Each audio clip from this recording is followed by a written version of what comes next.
Our Violent Ends, Chapter 9. When the last of the maids closed their doors to retire for the night, Juliet slipped out from her bedroom, clutching her basket to her chest. She made good time tiptoeing down the hallway, her mind singularly focused on making it out of the house.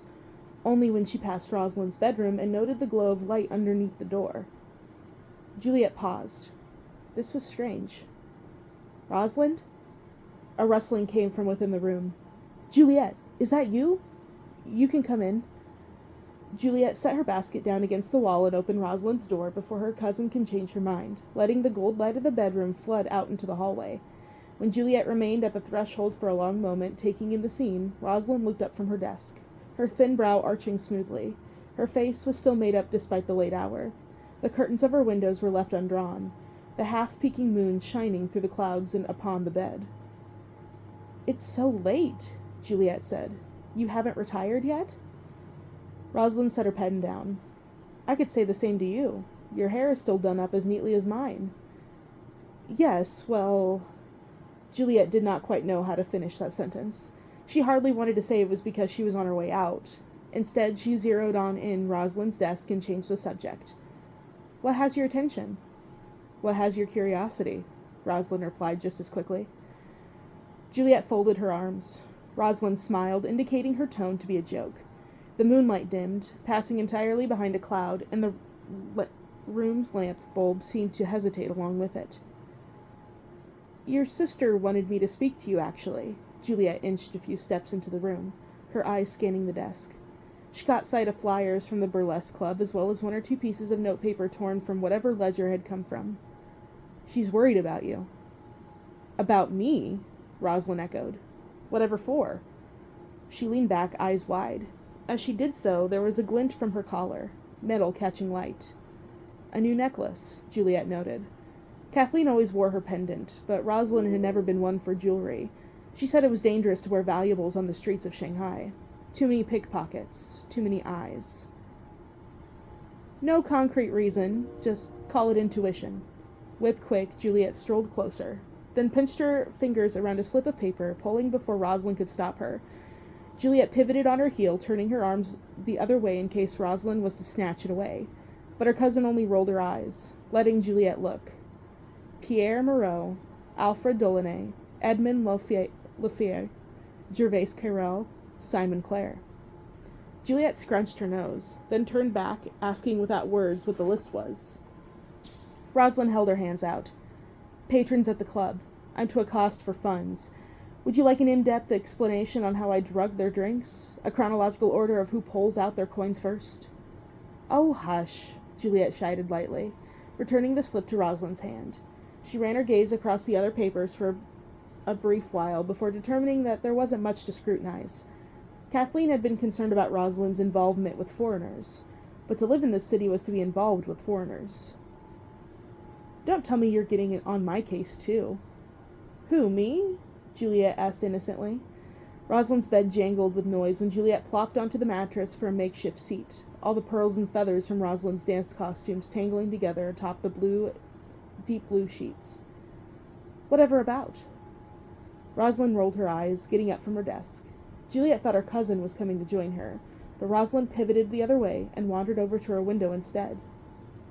Kathleen cannot go 2 seconds without trying to trail me across the city. I'm on neutral territory, not operating on white-flower ground. I think she's more concerned about the foreigners than the blood feud. Rosalind leaned up against the windowsill, propping her chin onto her hand. The foreigners see this country as an unborn child to keep in line, she said. No matter how they threaten us with their tanks, they will not harm us. They watch us split internally like embryos in the womb, twins and triplets eating each other until there is no one left, and they want nothing more than to stop it so we can come out whole for them to sell. Juliet was grimacing when Rosalind turned back around. Okay, first of all, that's a disgusting metaphor and not how biology works. Rosalind jazzed her hands around. Oh, look at me. I studied with Americans and I know how biology works. Oh, look at me, Juliet imitated, her hands doing the same. I'm a triplet, and yet my French tutors forgot to tell me I can't eat other siblings in the womb.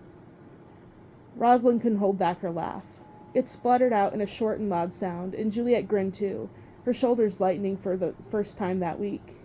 Unfortunately, it didn't last long. "My point," Rosalind said, sobering, "is that the danger in this city is its politics. Forget the foreigners. It's the nationalists and the communists tearing at each other's throats, then working together for revolution at the same breath. No one should be messing with them. Not you, not Kathleen." If it were that simple. If only one thing could be to blame. As if they didn't all ripple off each other like the world's most cursed game of falling domino tiles. Whether they wanted to or not, revolution would come. Whether they ignored it or not, it would come. And whether they carried on business as usual or shut down every operation before they could be hurt, it would still come. "Your necklace," Juliet blurted suddenly. "It's new." Rosalind blinked, taken aback by the switch in topic. "This?" She pulled at the chain, and out came a silver dangling with a plain strip of metal at the end. "It's nothing special." A feeling prickled the hairs on the back of Juliet's neck, a peculiar anxiety that she couldn't quite place. "I just never see you with jewelry." She scanned her cousin's desk again, then the shelf space above, where Rosalind's loose knick-knack sat. Short of a few earrings, she cited little else. "Imperial women used to own mounds upon mounds of jewelry, you know. They were seen as vain, but it wasn't that. It was because it was easier to run with jewelry than it is with money." The clock on the mantel gave a loud chime. Juliet almost jumped, but Rosalind only quirked her left eyebrow. "Yao Mei," Rosalind sighed. "I'm not a merchant that you need to speak in metaphors with. I'm not going to run. The whole reason I'm picking up after my father is because I have no interest in leaving." She splayed her hands. "Where would I even go?" There are plenty of places to go. Juliet could list them, by distance or by English alphabet, by safety or by likelihood of being found. If Rosalind had never considered it, then she was the more righteous person here. Because Juliet had, even if she could never actually carry it out. "I don't know," was all Juliet said, her voice faint. The clock chimed again to mark the first minute of the hour passing, and then noting the time, Juliet quickly stood, feigning a yawn. "Anyway, good talk. I'll retire soon. Don't stay up too late, all right?" Rosalind waved her off casual. "I can sleep in tomorrow morning. Bonne nuit." Juliet slipped out from the room and, after closing her cousin's door, retrieved her basket. Rosalind's words had left her uneasy, but she tried to push the apprehension down, to swallow and repress it as she did with all things in this city that needed to be dealt with, for otherwise one might implode and all the rested on her shoulders. With a quick pitter-patter, Juliet hurried through the rest of the house and out the front door, easing it shut with a quiet click. "The things I do," she muttered to herself. The moon glowed overhead, lighting the driveway. "And for what? To get a gun held to my head? That's what." She slid into the car, waking the chauffeur who had been snoozing at the driver's seat. "Hold out for a little longer, could you?" Juliet said. "I would really prefer not to crash." "Don't worry, Miss Kai," the chauffeur chirped immediately, sounding more awake. "I'll get you to the burlesque club safely." That's where the chauffeur thought she went when she took these midnight trips every week. He would idle in front of the burlesque club, and Juliet would slip in then and out through the back, trekking the rest of the distance to the safe house. It usually took her no longer than half an hour before she would return, sliding into the car again. The chauffeur would drop her home, and then he was off to his own apartment so he could take his rest before his next early morning shift, and everyone in the Scarlet Gang would be none the wiser to what Juliet was up to. Juliet poked her heads into the seats. "Have you eaten?" The chauffeur hesitated. There was a short break at 6. There was already a bun floating beside him, dangling in its bag.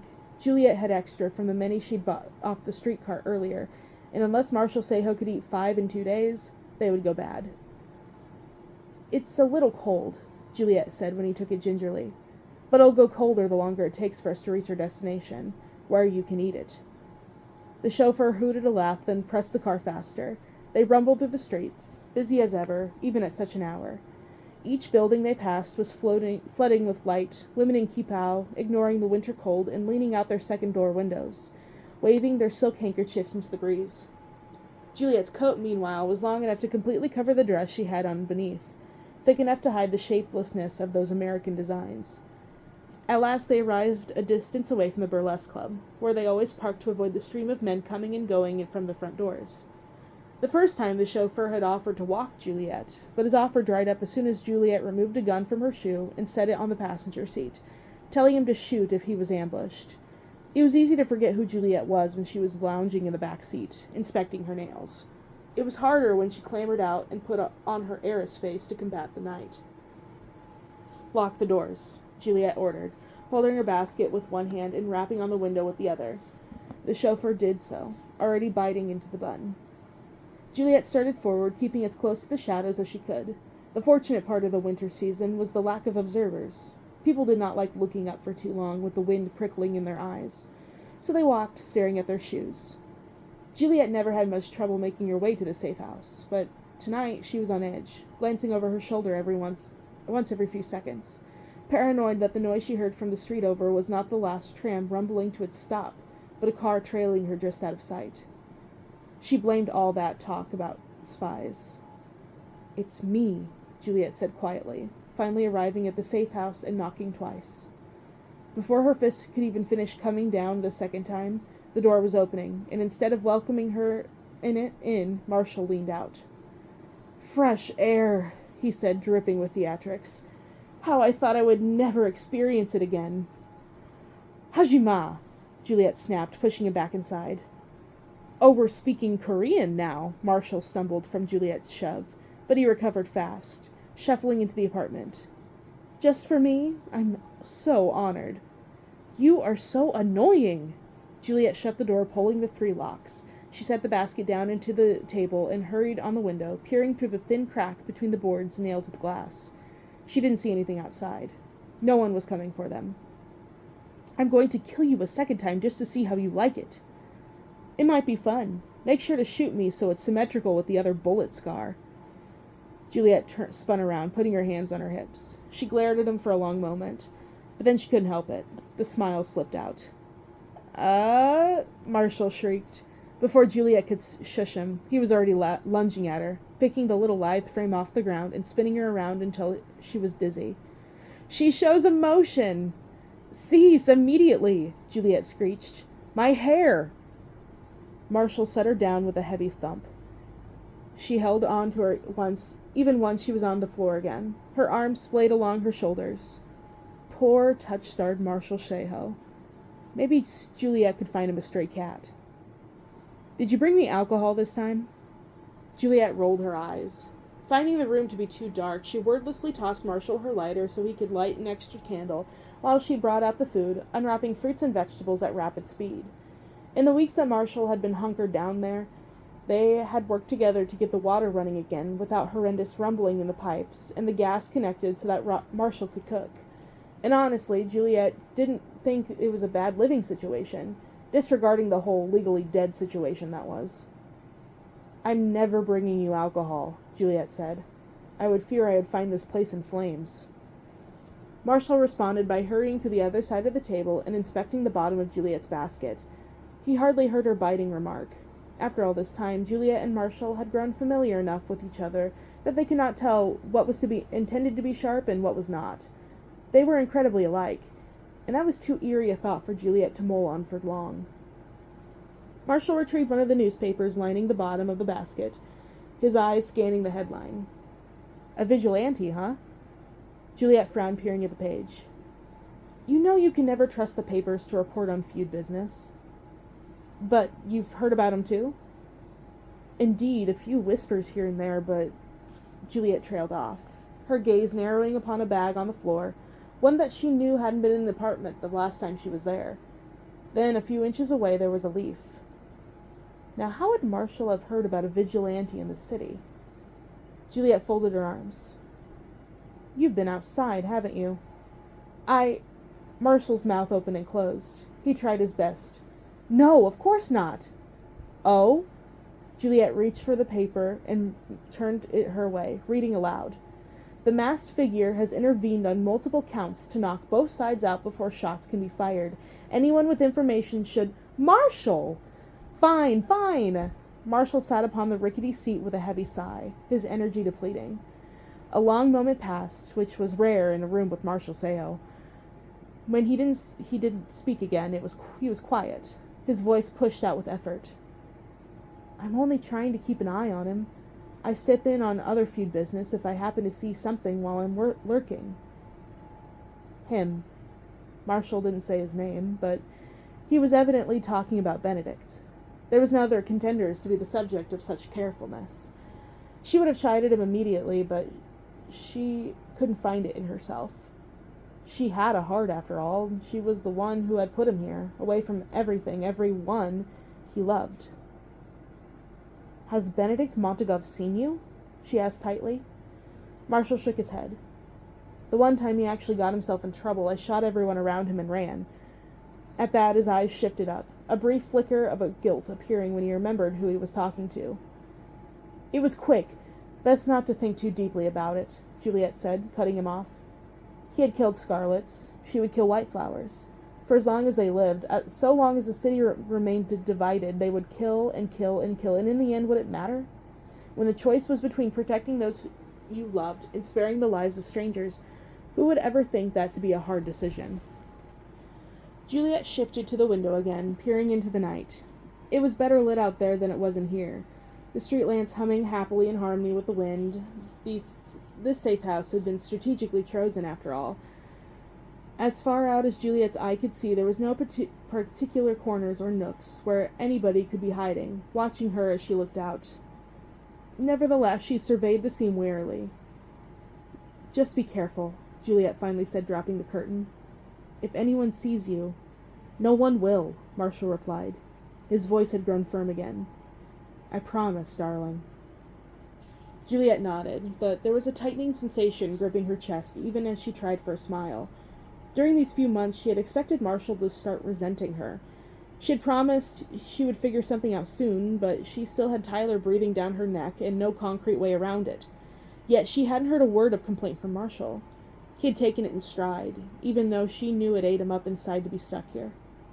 She wished he would yell at her, get angry, tell her that she was useless, because that certainly seemed to be true. But he only welcomed her in every visit like he had missed her dearly. Juliet turned away, blinking rapidly. There are rumors that there will be communist-led riots in the streets tonight, she said, when she used her got her tear ducts under control. Don't go outside. Understood. Stay safe. When am I not? Marshall reached for the new empty basket with a glare. But her malice at Marshall, even when feigned, was always half-hearted. Marshall grinned and sent her off with 2 big swooping air kisses, still making the faintest noises even as Juliet closed the door after her and heard the locks bolt again on the other side. She had to stop growing so fond of Whiteflowers. It would be the death of her. Lord Montagov pushed the file right to the edge of his desk, giving Roma no choice but to reach out quickly and grab it, lest the papers inside flutter to the floor. From the other corner of the desk, leaning upon the outside edge, in an ever-so-casual slouch, Dmitri squinted, trying to read upside down as Roma flipped open the folder. Roma doubted that Dmitri could pick out anything. Dmitri needed glasses, and the bulb light in Lord Montagov's desk was not doing him any favors. It flooded the room in a cold, off-white color that treated their electric bill kindly, but hurt the eyes to be near for long, casting a death-like twinge to their skin. Comb through carefully. Memorize the names of the clients we seek, Lord Montagov instructed. But that is your secondary goal. First and foremost, you are to keep track of the Scarlet effort with this blackmailer. Don't let him gain an advantage. Don't let him shove it on us. If the Scarlet Gang manage to rid themselves of the threat, the Whiteflowers should too. It will come around to how they achieve it, Roma replied evenly. Whether we find the perpetrator or find a new vaccine. Finding the perpetrator would be a done-and-dusted deal. It didn't matter which side shot the bullet or slashed their blade. A dead blackmailer was no blackmailer. But if the solution to the madness was a new vaccine, then it was a game of who would hold on to the secret and save themselves first.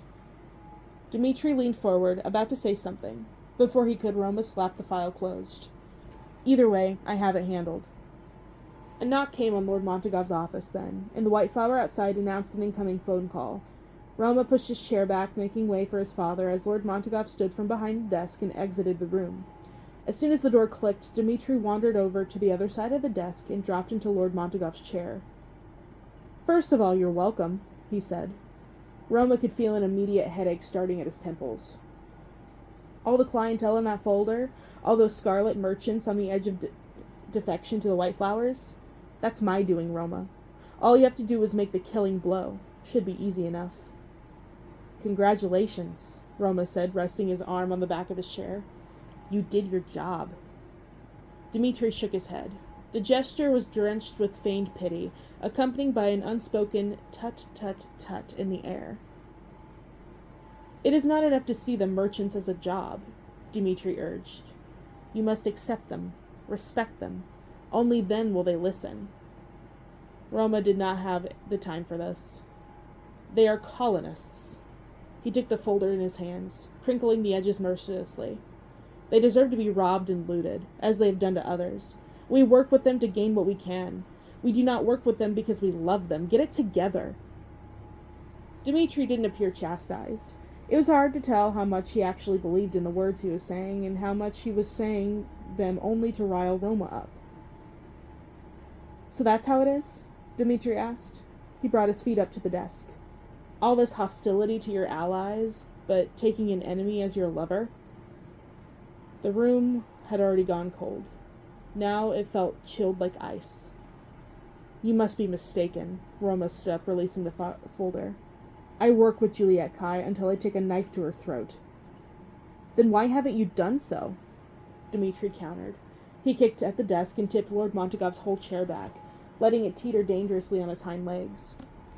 In these prior months, before your father wanted to keep her alive for information, why did you never hunt her down? Roma stood up, fire stirring beneath his skin. Dmitri did not protest when he stormed out of the office. Dmitri was probably trying to drive him into storming off anyway, all the better to make him look bad when his father returned to find him missing. Uncaring about his father's irritation, Roma swerved into the nearest empty room and dropped into a city in the dark, biting back the curses he wanted to let loose. The dust around him stirred in disturbance. When the room settled again, Roma felt covered by a grimy veneer. 3 paces away, the windows had broken blinds, casting irregular silver shapes into the opposite wall. He couldn't see it, but he could hear a heavy clock in the corner ticking too, counting down his time in the abandoned room before someone inevitably found him. Roma exhaled, then slumped ungraciously onto the armrest. He was exhausted by this. He was exhausted by Dmitri's accusations. Yes, Roma had wet his hands with blood at 15 years for Juliet. For what it mattered, he might as well have lit the fuse that tore through a whole household of Scarlets. All to save Juliet, all to protect her, though she had never asked for such protection. Once he would have burned the damn city to the ground just to keep her unharmed. Of course it was hard for him to hurt her now. It went against every fiber of his being, every cell, every nerve. They had grown into place with one mantra. Protect her. Protect her. Even after knowing she had become someone else. Even after hearing all the terrible things she had done in New York, she was still Juliet. His Juliet. And now she was not. She had made that abundantly clear. He kept waiting and waiting and waiting. Much as he loathed Dmitri, one point was true. Roma kept refusing to commit to vengeance because some part of him screamed that he knew Juliet was better than this, that something was up her sleeve and she could never betray him. But Marshall was dead. She'd made her choice, just as Roma had chosen Juliet's life over her nurse's. Just as Roma had done that, he did to send her back to America, send her far, far away. Even if she lied about her coldness, even if she feigned her weeping, soft eyes that day behind the communist stronghold, it didn't matter. Marshall was unforgivable. Answer me something first. Do you still love me? Why wouldn't you fight? Roma whispered into the empty room. His head was light. He could just imagine Juliet sitting next to him, the smell of her flowery hair gel dancing beneath his nose. Why would you give up and give in to the blood feud in the most despicable way? Unless he was wrong, unless this wasn't a hard choice at all, and there was no love anywhere to be found in Juliet Kai. Enough was enough. Roma jerked upright, his fists tightening.